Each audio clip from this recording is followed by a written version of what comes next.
Cuando os reis se escucharan de Deus e os altares de pedra foram cobertos por estatuas estrangeiras, uma sombra caiu sobre Israel. Samaria resplandece em ouro e púrpura, mas sob seus portos enfeitados se escondia o vazio. Os corredores do palácio vibravam com vozes ou profetas da corte, sacerdotes comprados, bajuladores vestidos de lino e seda, cada deles dizendo exatamente o que o rei queria ouvir. Acabe, soberano de trono mancado de sangue e orgulho, se banava em palavras doces e previsões convenientes. Jezabel, rainha vinda do norte e mulher de olhos impenetráveis, reinava ao seu lado como uma torre gelada, rodeada por deuses mudos de madeira e pedra. Ninguém usava contrariá-los. O palácio era teatro onde a mentira usava coroa. Mas enquanto todos olhavam para o trono, poucos lembravam do homem que vivia longe dali. Seu nome era Micaías. Ele não morava nas fortalezas nem comia nas mesas dos grandes. Sua casa era simples, seus pés cobertos de poeira, e seu rosto queimado pelo sol das colinas. Não havia trombetas ao seu redor, nem multidões que o aclamassem ou apenas o silêncio e uma voz interior que o perseguia dia e noite. Uma voz que não era dele, mas de alguém infinitamente maior. Micaías era feito de deserto. Não o deserto apenas de areia e vento, mas o deserto da alma, onde os homens enfrentam a verdade sem distrações. Caminhava por trilhas secas, entre arbustos retorcidos e pedras quentes, carregando rolo de pergamino que jamais abria em vão. Ninguém sabia quando recebera o chamado. Não houve avisos espetaculares, nem colunas de fogo, apenas peso dentro do peito, peso que ardeu, cresceu e se fez verbo. Enquanto os outros anunciavam vitórias, ele falava de cuida. Enquanto prometiam paz, ele falava de arrependimento.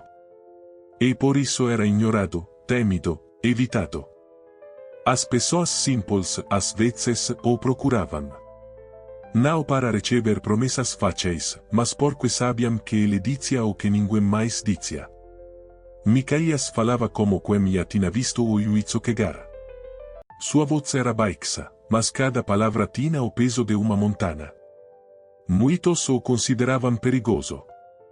Afinal, homem que não se dobra diante do rei pode incendiar o mundo como uma só frase. Ele não buscava confronto, mas também não fuga. Sabia que o tempo se aproximava. Tempo em que seria chamado. Tempo em que teria que estar diante do trono, sozinho, diante de todos. E quando esse momento chegasse, ele falaria. E o te escutaria. Naqueles dias, as nuvens sobre Israel pareciam mais pesadas. O silêncio do não era vazio, mas cheio de presságios. Acabe, cada vez mais inquieto, planeava uma nova campanha militar, desta vez contra Ramote Gileade. Era uma terra disputada, território que muitos chamariam de estratégico. Mas o que movia o rei não era justica, nem obediência ao Senhor, era ambicao. Ele queria recuperar o controle. Queria vitórias, glória, e palavras que confirmassem seus planos. Josafá, rei de Judá, veio em visita a Samaria. Era homem honesto, mas talvez ingênuo. Sentou-se ao lado de Acabe em seu trono duplo, e os dois reis se cobriram de mantos reais diante da assembleia. Então Acabe ordenou que todos os seus profetas fossem chamados. Por eles surgiram, homens bem vestidos, de fala rápida, gestos calculados. Alguns traziam símbolos teatrais ou chifres de ferro, bastos, máscaras douradas.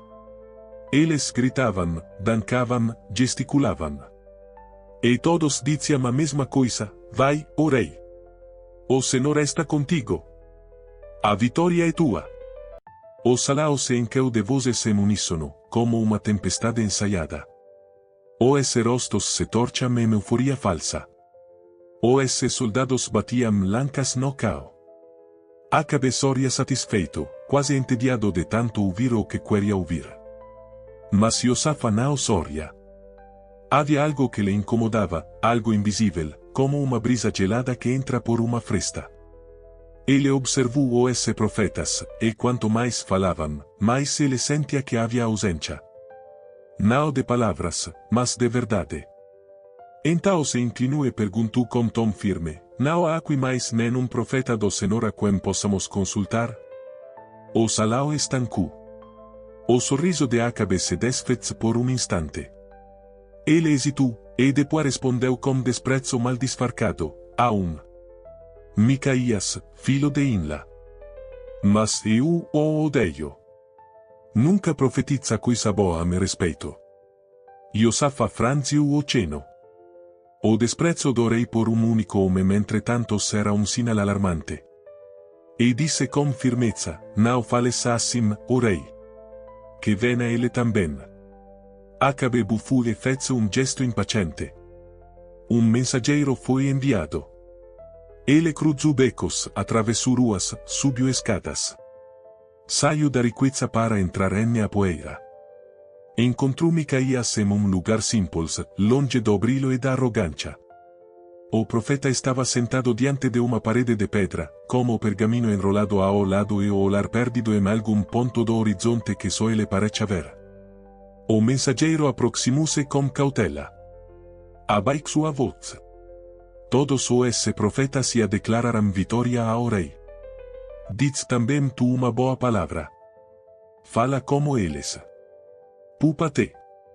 Micaías ergueu os olhos devagar. Havia silêncio em seu rosto, mas também ferro. Um leve sorriso se formou, não de boca, mas de alguém que já ouvira isso muitas vezes antes. E sua resposta saiu firme, se me zitacao, vive o Senhor, o que ele me disser, isso falarei. O mensageiro engoliu seco. Sabia que aquilo não terminaria bem. E assim, no silêncio do entardecer, Micaías se levantou, pegou o seu manto, que não era real, mas profético, enrolou o pergaminho e partiu. Não tremia. Não duvidava. Porque dentro de si, o fogo que arde não se apaga diante de reis, nem se curva diante de multidões. O salão do trono estava iluminado por tocas altas, como o aroma das especiarias queimando no ar pesado. Colunas esculpidas erguiam-se como guardias silenciosas do poder. Os dois reis, o Acabe e Iosafa, sentavam-se lado a lado em tronos sobre um estrado de pedra escura, envoltos em mantos bordados de vermelho e ouro. À frente deles, o espetáculo ainda prosseguia. Profetas da corte dançavam, gritavam, proclamavam vitória com bracos erguidos ao céu. Zedequias, o mais eloquente entre eles, agitava dois quifres de ferro e ruja, assim diz o Senhor, com estes feriras os sírios até destruí-los por completo. A multidão murmurava em aplausos. O ambiente estava tomado por uma atmosfera de celebração falsa, como um banquete à beira do abismo. E então, ele entrou. Micaías cruzou o limiar do salão sem pressa, como quem ia conhecer o fim da história. Sua túnica era simples, sem bordados, marcada pela poeira das ruas. O manto profético estava sobre um ombro, solto. Nas mãos, nem um bastão, nem uma encenacao, ou apenas sua presença e sua voz. Os olhos de Acabe se estreitaram ao vê-lo. Não havia cumprimentos, nem boas-vindas. Havia tensão. A presença daquele homem solitário cortava o salão como faca afiada. Acabe forcou um sorriso cínico e, como uma R de desprezo, perguntou: devemos ir à guerra contra Ramote Gileade, ou não? O salão silenciou. Todos os olhos se voltaram para Micaías. O profeta inclinou levemente a cabeça, e respondeu. Sua voz, porém, foi diferente do esperado, suave, quase irônica. Vai, e triunfa. O Senhor entregara nas mãos do rei. Por um instante, o salão pareceu respirar aliviado. Mas Acabe conhecia aquele tom. Não havia fé, nem convicção, havia ironia. O rei se inclinou, sua expressão endureceu. Quantas vezes devo te conjurar a dizer somente a verdade em nome do Senhor? E então, a máscara caiu. A ironia desapareceu. Micaías ergueu os olhos e falou com a voz de quem traz o peso do céu. Vi todo o Israel espalhado pelos montes, como ovelhas sem pastor. E o Senhor disse, estes não tem dono. Voltem em paz para as suas casas. O silêncio caiu como uma lâmina. As palavras perfuraram o orgulho do rei como flecas invisíveis. Todos entenderam o que significava: Israel seria disperso, porque seu rei cairia. Acabe se agitou no trono, furioso, e murmurou para Josafá, como se tentasse se proteger da verdade com sarcasmo. Não te disse eu. Ele nunca profetiza coisa boa sobre mim. Mas Micaías não terminou. O salão inteiro parecia congelado, e ele prosseguiu, agora com olhos fixos no trono e em a multidão. Ouvi a palavra do Senhor. Vi o Senhor assentado no seu trono, e todo o exército doce à sua direita e à sua esquerda. E ele disse: Quem enganará Acabe, para que suba e caia em Ramote Gileade? As palavras pareciam vir de outro lugar, como se atravessassem o do mundo. E um espírito se adiantou e disse: Eu o enganarei. Serei um espírito mentiroso na boca de todos esses seus profetas. Murmuros atravessaram a multidão como vento gelado. Zedequias se levantou, o rosto corado de raiva. Aproximou-se com fúria e, num gesto rápido, bateu no rosto de Micaías. Por onde saiu o Espírito do Senhor para falar contigo, Ain? Zombu. Micaías nem piscou.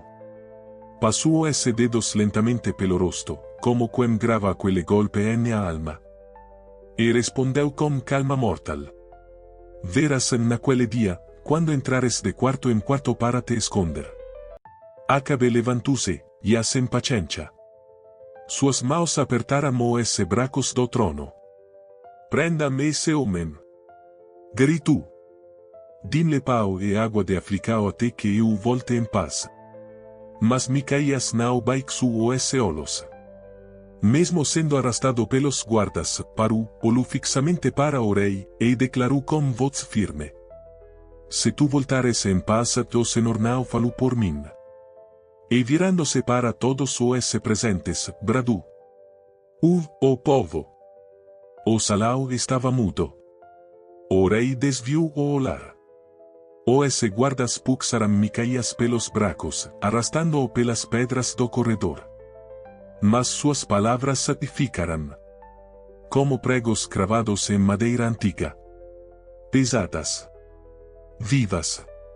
O sol nasceu queimando os telados de Samaria, como se o próprio te soubesse o que estava para acontecer. Soldados preparavam-se em silêncio, armaduras sendo apertadas, cavalos selados, lancas afiadas. O campo fora escolhido, os mapas tracados, a guerra decidida. Ninguém mais falava das palavras de Micaías, pelo menos não em voz alta, mas elas estavam ali, pairando sobre o exército como uma névoa invisível. O rei Acabe, apesar de sua arrogância, não era tolo. Dentro de si, algo se movia como uma pedra solta, o pressentimento do inevitável. Foi então que, antes de partir para o campo de batalha, Acabe chamou Josafá para uma conversa privada. Estavam no interior do palácio, onde o vento quente não alcançava. Acabe falava baixo, com meio sorriso nos lábios e estratégia nos olhos. Tu usarás as tuas vestes reais na batalha, e eu me disfarcarei. Josafá, talvez por lealdade ou ingenuidade, não questionou. Vestiu seu manto real, colocou a coroa simbólica e montou com honra. Acabe, por sua vez, trocou sua túnica por roupas comuns, apagando todo o sinal de realeza. Passou entre os soldados como qualquer ou apenas mais entre milhares. Pensava que, se a morte o procurasse, não o reconheceria no meio da multidão. Pensava que podia enganar o destino como capuz e uma escola astuta. Mas há olhos que nem o disfarce mais habilidoso consegue enganar. Do outro lado da batalha, os sírios também se preparavam. O rei deles, Ben-Hadad, deu uma única ordem aos seus comandantes. Não lutem contra pequenos nem grandes ou apenas contra o rei de Israel. Eles não queriam conquista. Queriam a Cabeca. E assim, os exércitos se encontraram no vale de Ramote Gileade. A poeira subia como fumaça de altar profano. O son das carruagens, o tinir dos escudos e o grito dos generais preenchiamo a R. Iosafa, relucente en sua túnica real, se tornava o alvo ideal. Os caros sirios o avistaram de longe, e o cercaram como predadores em volta de uma presa. Iosafa sentiu o cerco fecar-se. Seu coração bateu como um tambor descompassado. Não era ele o rei de Israel, e não era ele que deveria morrer ali. No auge do cerco, Iosafa levantou a voz e clamou ao Senhor com desespero. E Deus, que não abandona os que o invocam, fez com que os soldados sírios percebessem seu erro. A eles recuaram. As lancas baixaram. O rei de Judá foi poupado. Enquanto isso, Acabe ainda se movia entre os homens, coberto de poeira, sem insígnia, sem coroa. Nenhuma lanca o seguia. Nenhum inimigo o buscava. O plano parecia funcionar. Nenhum olhar o identificava. A mentira era seu manto, e ele acreditava nela. Mas o via. E o destino não erra. Um arqueiro sírio, cujo nome nunca foi registrado, puxou seu arco sem alvo certo. Lancou uma flecha ao acaso, uma linha de madeira, ferro e destino que cruzou os cheus como sussurro de juízo. Ela dancou entre escudos e cotas de mala, entre aco e pele, até encontrar uma breca. A única breca. Uma fala minúscula na armadura de Acabe. A ponta atravessou o ferro, atravessou o rei. Ele estremeceu. Suas mãos foram ao peito. O sangue brotou quente, escorrendo sob o tecido desfarcado. O plano falhou. Ele podia enganar os homens, mas nunca Deus. O que Micaías dissera, agora acontecia. A flecha permanecia cravada no corpo de Acabe como um testemunho mudo da verdade. O rei cambaleava dentro da carruagem, os olhos arregalados, os lábios entreabertos em um sussurro sem som. O calor do sangue se espalhava sob sua armadura como um rio ardente. A dor não era apenas física, era espiritual. Uma dor que gritava, fui avisado. E escolhi não ouvir. Seus dedos trêmulos apertaram o ombro do coqueiro. A voz saiu rouca, entre os dentes cerrados. Ergue-me, mantém-me de pé. Acabe forcou um sorriso cínico e, como uma R de desprezo, perguntou. Devemos ir à guerra contra Ramote Gileade, ou não? O Salau silenciou. Todos os olhos se voltaram para Micaías. O profeta inclinou levemente a cabeça, e respondeu. Sua voz, porém, foi diferente do esperado, suave, quase irônica. Vai, e triunfa. O Senhor entregara nas mãos do rei. Por um instante, o Salau pareceu respirar aliviado. Mas Acabe conhecia aquele tom. Não havia fé, nem convicção, havia ironia. O rei se inclinou, sua expressão endureceu. Quantas vezes devo te conjurar a dizer somente a verdade em nome do Senhor? E então, a máscara caiu. A ironia desapareceu. Micaías ergueu os olhos e falou com a voz de quem traz o peso doce. Vi todo o Israel espalhado pelos montes, como ovelhas sem pastor. E o Senhor disse, estes não têm dono. Voltem em paz para as suas casas. O silêncio caiu como uma lâmina. As palavras perfuraram o orgulho do rei como flechas invisíveis. Todos entenderam o que significava, Israel seria disperso, porque seu rei cairia. Acabe se agitou no trono, furioso, e murmurou para Iosafa, como se tentasse se proteger da verdade com sarcasmo. Não te disse eu. Ele nunca profetiza coisa boa sobre mim. Mas Micaías não terminou. O salão inteiro parecia congelado, e ele prosseguiu, agora com olhos fixos no trono e na multidão. Ouvi a palavra do Senhor. Vi o Senhor assentado no seu trono, e todo o exército doce à sua direita e à sua esquerda. E ele disse, como enganará Acabe, para que suba e caia em Ramote Gileade? As palavras pareciam vir de outro lugar, como se atravessassem do mundo. E um espírito se adiantou e disse, eu o enganarei. Serei um espírito mentiroso na boca de todos os seus profetas. Murmuros atravessaram a multidão como vento gelado. Zedequias se levantou, o rosto corado de raiva. Aproximou-se com fúria e, num gesto rápido, bateu no rosto de Micaías. Por onde saiu o Espírito do Senhor para falar contigo, Ain? Zombu. Micaías nem piscou. Passou os dedos lentamente pelo rosto, como quem grava aquele golpe na alma. E respondeu com calma mortal. Verás naquele dia, quando entrares de quarto em quarto para te esconder. Acabe levantou-se, e sem paciência. Suas mãos apertaram os bracos do trono. Prenda-me esse homem. Gritou. Dime pão e água de Africao até que eu volte em paz. Mas Micaías não baixou os olhos. Mesmo sendo arrastado pelos guardas, parou, olhou fixamente para o rei, e declarou com voz firme. Se tu voltares em paz, o Senhor não falou por mim. E virando-se para todos os presentes, bradou. O povo. O salão estava mudo. O rei desviou o olhar. Os guardas puxaram Micaías pelos bracos, arrastando-o pelas pedras do corredor. Mas suas palavras ficaram como pregos cravados em madeira antiga. Pesadas. Vivas. O sol nasceu queimando os telados de Samaria, como se o próprio te soubesse o que estava para acontecer. Soldados preparavam-se em silêncio, armaduras sendo apertadas, cavalos selados, lancas afiadas. O campo fora escolhido, os mapas tracados, a guerra decidida. Ninguém mais falava das palavras de Micaías, pelo menos não em voz alta, mas elas estavam ali, pairando sobre o exército como uma névoa invisível. O rei Acabe, apesar de sua arrogância, não era tolo. Dentro de si, algo se movia como uma pedra solta, o pressentimento do inevitável. Foi então que, antes de partir para o campo de batalha, Acabe chamou Josafa para uma conversa privada.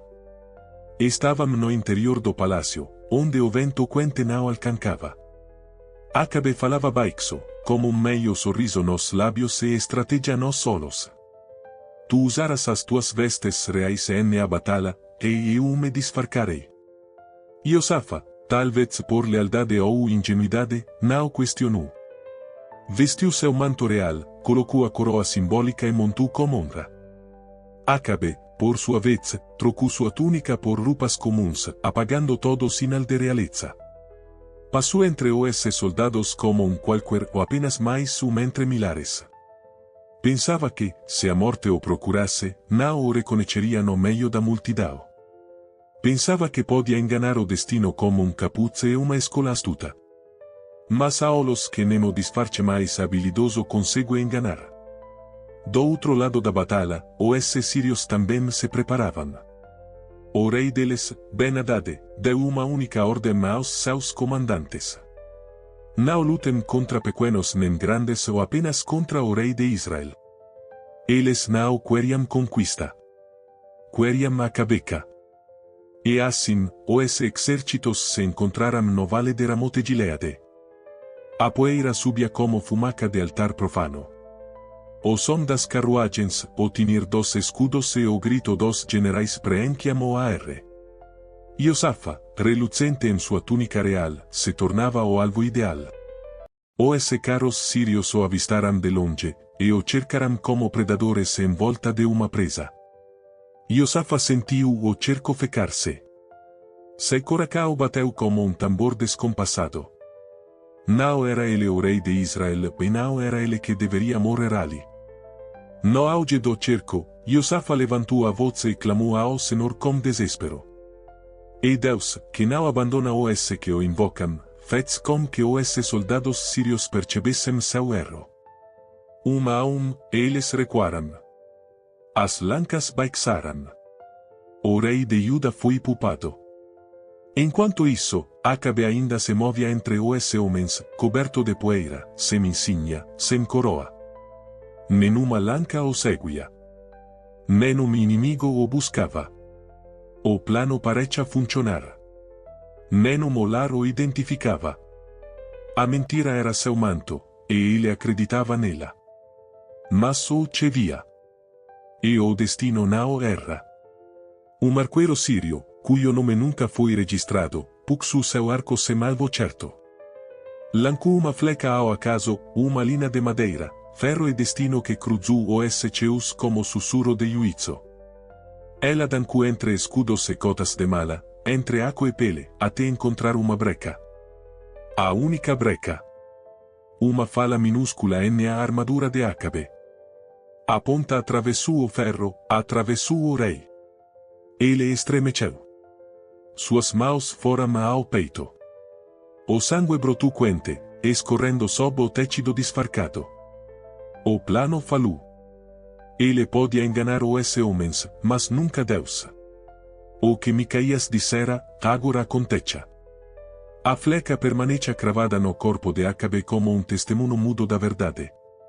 O rei cambaleava dentro da carruagem, os olhos arregalados, os lábios entreabertos em um sussurro sem som. O calor do sangue se espalhava sob sua armadura como um rio ardente. A dor não era apenas física, era espiritual. Uma dor que gritava, fui avisado. E escolhi não ouvir. Seus dedos trêmulos apertaram o ombro do coqueiro. A voz saiu rouca, entre os dentes cerrados. Ergue-me, mantém-me de pé.